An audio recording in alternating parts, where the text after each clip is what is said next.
So hi, yeah, I'm Dave Maltz. My day job, as Ratul said, is running Azure networking. I do want to be clear, though, that I'm not representing Microsoft here. This is a bunch of random crazy things that I happen to think are interesting. So I have gone back between research and industry, production land, multiple times over the course of my career. And one of the things I think is really interesting is to look for where there's a source of disruption that's really going to change a lot of stuff. And oftentimes, as a networking person, that comes from changes at the physical layer. And one of the ones that I'm really looking at now is this notion of co-packaged optics. So you heard David say a little bit on the previous one, and I'm going to say for years, decades now. Yeah, so for decades now, the amount of data that you can get through the pins of a package has been one of the key things limiting. And it's kind of obvious why, right? You've got a bunch of really, really small traces inside of your CPU package, and then you get out to the PCB, and there's just a bunch of copper there. And you actually have to drive a lot of electrons into that copper to actually change the voltage on your traces on the PCB. And this has been true for a long time. Now, I do want to call out that electrical engineers continue to amaze me. So for example, not too long ago, it was thought that building a 100 gig SerDes, so basically building a circuit that could drive essentially 100 gigabits per second down a single copper trace, was essentially impossible, right? The thought was like, oh no, copper is essentially completely opaque to signal propagation at those bandwidths.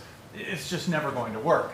But the electrical engineers worked on this and worked on this, and they got to the point that they can drive 100 gig SerDes into what's called a direct attached copper cable, a DAC cable. This is the simplest kind of cable. If you go into your labs here, it's probably what's connecting things together. It's not unshielded twisted pair, you know, what gets used for gigabit Ethernet. It's a pretty big honking cable. It's essentially a piece of coax.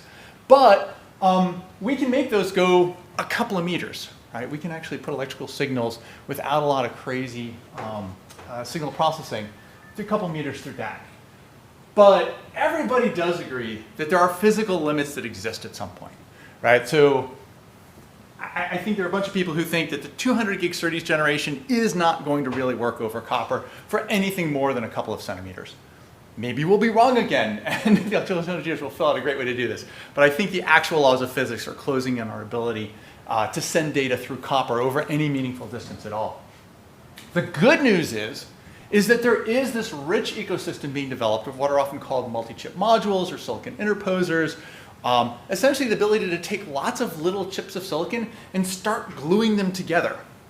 And so it turns out one of the things you can do with this is that you can build a die that actually can modulate light.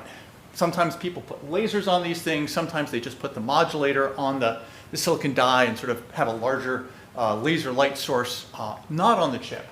But the idea is you can sort of take this optical module and essentially squish it into the same package, the same substrate, as the chips that you have that are doing logic.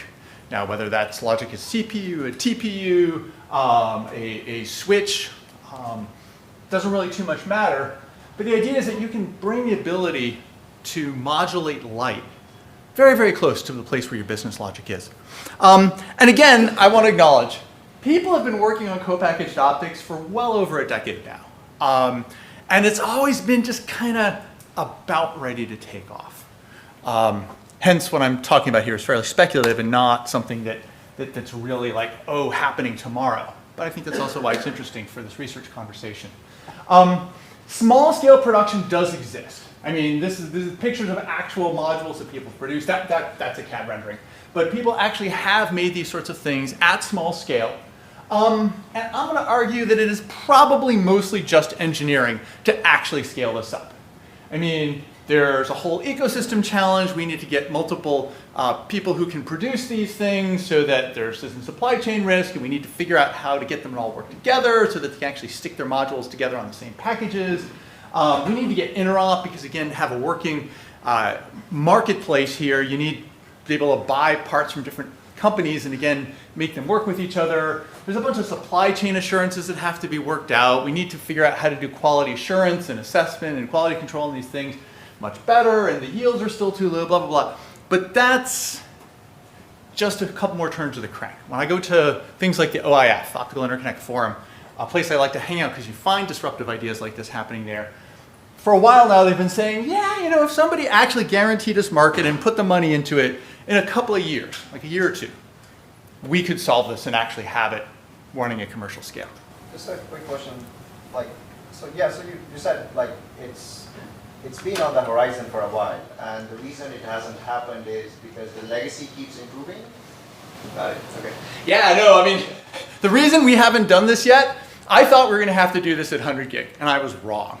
Because between flyover cables and better modulations and clever electrical circuits, they got that working. This is clearly more expensive than just running electrons into a piece of copper.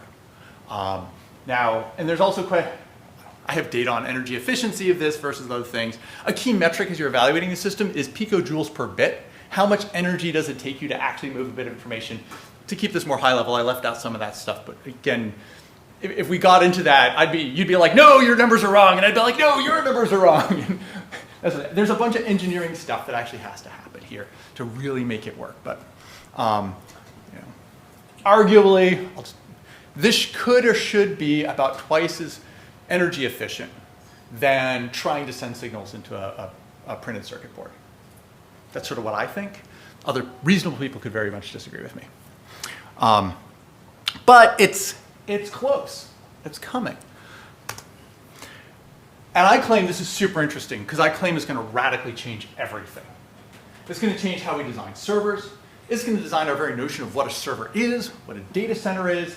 It's going to change the way we design coprocessors, all those star PUs, DPUs, TPUs, GPUs, IPUs, whatever. It's going to change the way we actually build racks of servers and organize our data centers. It's going to change a lot about how we have to do networks. I think it's going to be super disruptive. And I think it's just a question of when it gets to us. Let's step back again to a problem that everybody likes to think about, AI and supercomputing. And I'm going to argue, biased, I'm a network person, that really this is a networking problem. Essentially, with AI, we need to move huge amounts of data, basically the large corpus of stuff that we are training these models on. We have to move it from where we've stored it to all these TPU or GPU endpoints that are going to crunch on it. Then we need to move a lot of intermediate weights and data among all the GPUs and TPUs as they're doing this backward training thing that you read about. They all tend to be hardware ASICs. So they all tend to be very amenable to putting optical modules onto them by that same ecosystem of multi-packaged modules and coprocessors I was talking about just a moment ago. But there are a huge amount of gaps at actually using sort of making our networking problem for AI supercomputing better. So we need transport libraries. They're going to have hardware-friendly implementations, right? We need to figure out how to move lots of data between these GPU ASICs at very, very low overhead, very deterministic latency. Things like, okay, what happens to congestion control inside these networks? That's, again, something that changes dramatically, in part because we now have lots of different kinds of traffic, all potentially traveling over the same fibers and through the same switches. And we start asking these questions like, okay, we probably want a network layer of some sort to connect all these GPUs together. It probably needs some kind of virtualization capabilities because I'll tell you, as a cloud provider, I'd really like to build one big infrastructure and then rent out slices of it to whoever needs it. Not everybody needs to buy, or rent the entire many, many, many hundreds of megawatts training cluster for a month because they're doing, GPT 7, 8, 9, whatever it is, right? But this is a big call for us as networking people to start to figure out some of these gaps. So if you look at a typical GPU cluster today, it looks something like the following. This blue box represents a server. I have a pretty standard network interface controller that is typically connected to a pretty standard front-end network. Like we've all been writing papers and reading papers about these for years. And then there's some CPU.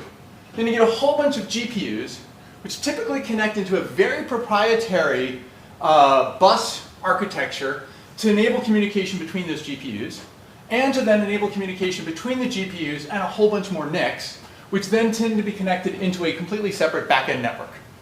And the reason we do this is because you need lots and lots of bandwidth over here, and you often want a different oversubscription ratio on your back-end network than your front-end network.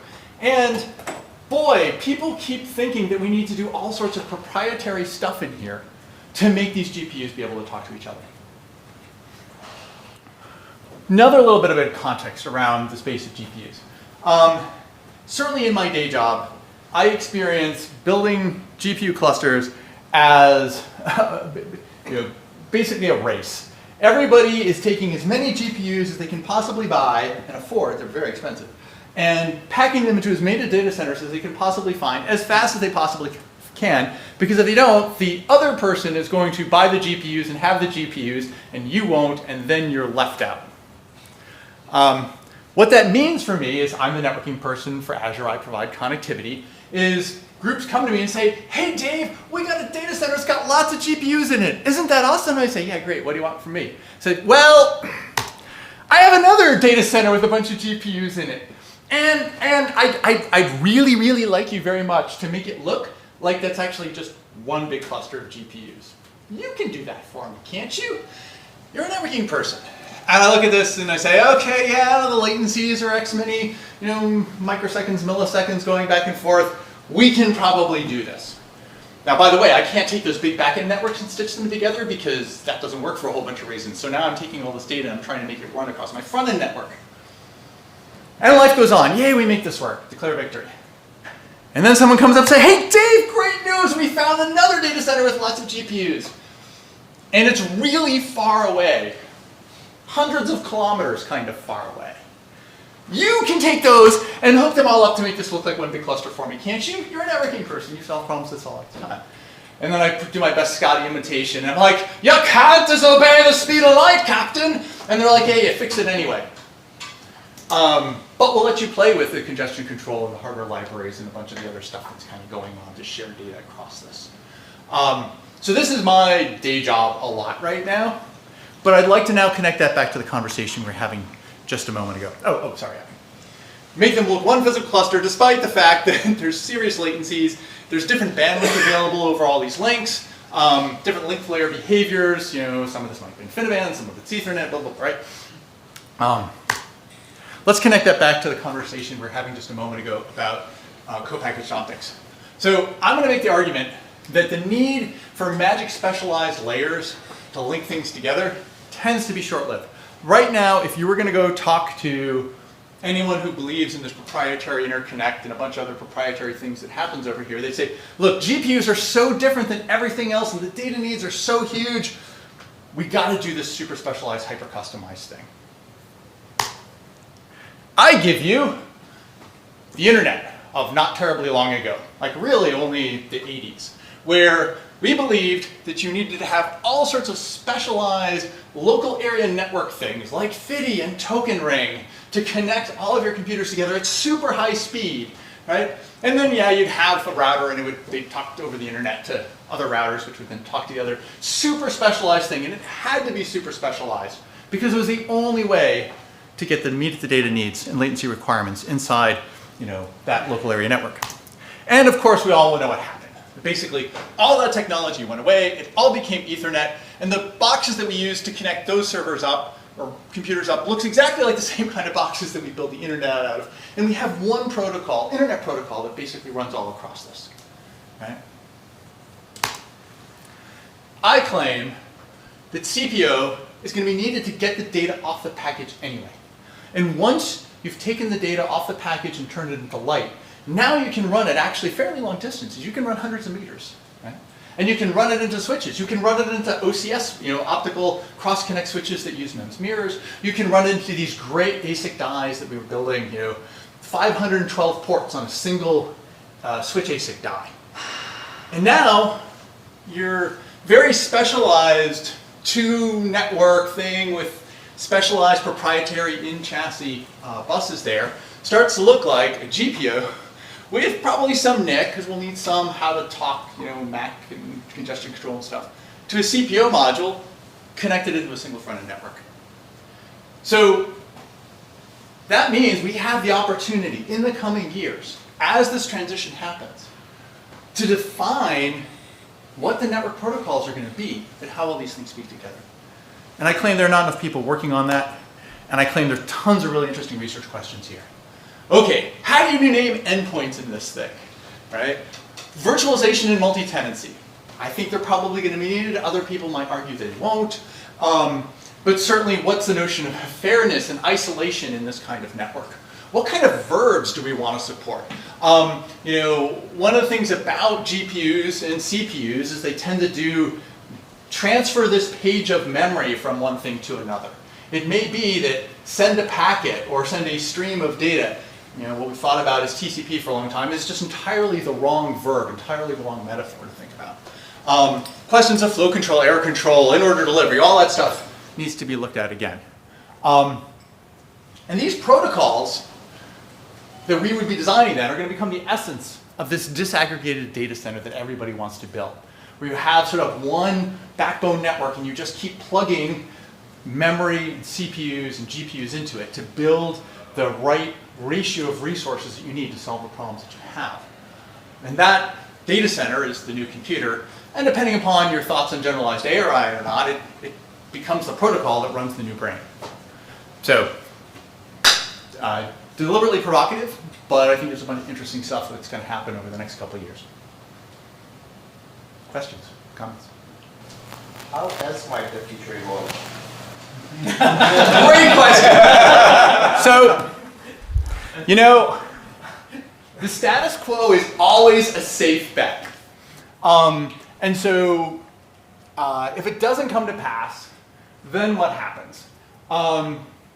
Then we start taking larger and larger chassis, right? We take this proprietary thing and we build it out more and more. I think on the commercial side, probably we get much less of an open ecosystem, and you know, it's the Cray supercomputer model, right? There's going to be some very proprietary, completely vertically integrated things that happen, and we get a lot of very sort of specialized, low-level networking constructs that really serve only this notion of what the latest large language model sort of training or inference thing needs to be. So I think at the hardware layer, we just try and sort of take what we've done and we mainframe style biggerize it rather than scaling it out. And at the protocol level, we get sort of vertical ossification, if you can, if you will. So is there, in that alternative world, there's a limit to the size of the models that you can train? Or? That's a great question. I don't have a pre-thought out answer to that one. I think it's going to cost a lot more. I think the power consumption is going to be a lot higher. But you can get a lot of water to move through a piece of rock by putting pressure behind it. So, I mean, we're engineers, we'll make it work. Yeah, I mean, I think the principal difference is really one of the stranding ones, where if you're building this box around, in order to get this to run fast, I'm going to need to have this back-end network, then that gives you this unit of allocation that isn't necessarily match what the applications do. The other question I had is, you know, although you can take the sort of internet view of the world, if you came at it from like Dave's perspective, the architecture of networks within servers looks really different. Looks a lot closer to that back-end network than that front-end network. Yeah. And so the real question of which of those is going to win. Yes. Like, it's not like, the way we build wide area networks is the only way you could do it. Like, there's this other side of the world that says, well, actually having, you know, inherent flow control and you know, whatever else it might be, if you're going from an ATM world like I am, that it's going to look a lot more like how the computer architecture networks. And I'm going to say again, that battle is sort of being fought out right now. Right. So the other thing you could say is, well, Dave, doesn't CXL solve all of this? No, I wouldn't have said that. Well, okay. All right, fair enough. I'm sorry. I apologize for putting words in your mouth. CXL is an important thing. It doesn't solve that problem. Okay, but so for those who don't know, CXL was sort of this notion of, hey, the PCIe bus in the back of your computer is pretty cool. It's an open standard that lets you take lots of different cards and stick them in there and customize the server lots of different ways. Oh, and by the way, I wish I could like disaggregate memory and a whole bunch of other things, and the very proprietary memory buses we have, that's kind of a mess. So can we Uberize or PCIe++ start hanging more of the resources that today enter inside of a server off of a CXL bus instead of a PCIe bus, and actually now extend the physical reach of that CXL bus so that I could imagine have a rack-sized server with a bunch of sockets of CPU and then a bunch of DIMMs. And again, the notion of what a server is, like how many memories per CPU core, becomes entirely flexible. So that was sort of the challenge that the CXL people are challenging.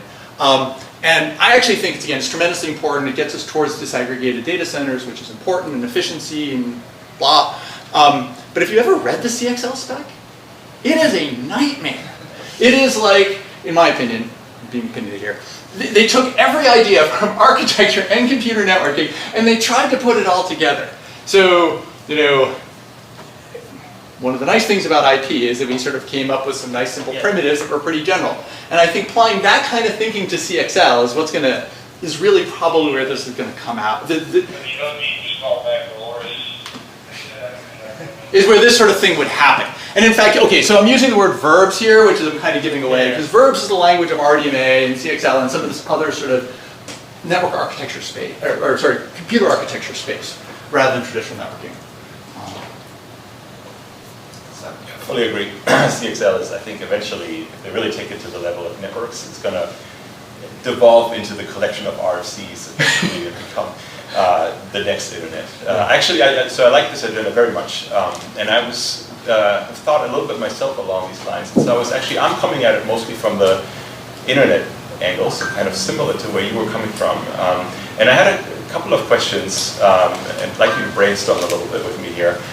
So one thing, firstly, you depict CPU, which, just for clarity, that's short for co-packaged optics. Oh, I'm sorry, no. So CPU actually does mean central processing unit. Sorry, something. CPO. Yeah, CPO, co-packaged optics, blah. As separate from the NIC, does it have to be, like, what is separate here? Isn't it the NIC? No, I mean, you could like, so I mean, that's, typically the dyes that you use for CPO often have some esoteric chemistry associated with them. So that's maybe a little too tactical and detail oriented. I think when you actually do the engineering, you're going to end up with a chiplet that does networking kinds of things, what we think of as networking. We're going to have a chiplet that does let me modulate data on and off light, and then you're going to have chiplets that do other sort of business logic. Now, if I approach that from a systems perspective, doesn't this kind of combination of chiplets just become the NIC to me, because I would want to use it only in that combination? Yes. I mean, So for sure. Yeah, the person who's building that CPU or that GPU is going to think of this as how I talk to the rest of the world. Mm-hmm. Yes. And so if it becomes the new network, then I see a couple of opportunities, like you said, in particular in terms of topology, right? Like I just now have optics to the server. I could do dynamic reconfiguration of servers, cluster them together in a variety of ways to get better bandwidth, lower latency. That seems really cool. I may be able to get rid of factories and build something that is much cheaper and has like a lower like diameter than factories do. I see that as well. But going up into the kind of higher layers, that's the part where I haven't thought much, because I was kind of thinking, isn't that all kind of happening at the physical level? So I'm getting all this bandwidth through the optics. There's a bunch of hardware that has to be built. But if I'm running like kind of a big mix of applications, wouldn't I still want to run TCP/RDMA over something that is a packetized network? Where do you see, this is the brainstorming bit, where do you see what should be different? What's the innovation? So my thinking about this is motivated by this picture. And so... wide area. Wide area. Yeah, or very variable. Bigger than you'd want, right? And so we have this tension between I need a transport layer that is simple enough and fast, or it needs to be it needs to be energy efficient, and I need to be able to put it on chiplets. Now, whether that means I need to be able to bake it into hardware, I don't know. I mean, the DPU, IPU things are actually pretty efficient and let you have quite a bit of programmability there. So maybe that is the right solution. But I do need to be able to deal with, again, pretty highly variable latency on my paths. So I probably need some type of reorderability. I think TCP is probably not it, because most of these workloads they care about messages as opposed to data streams.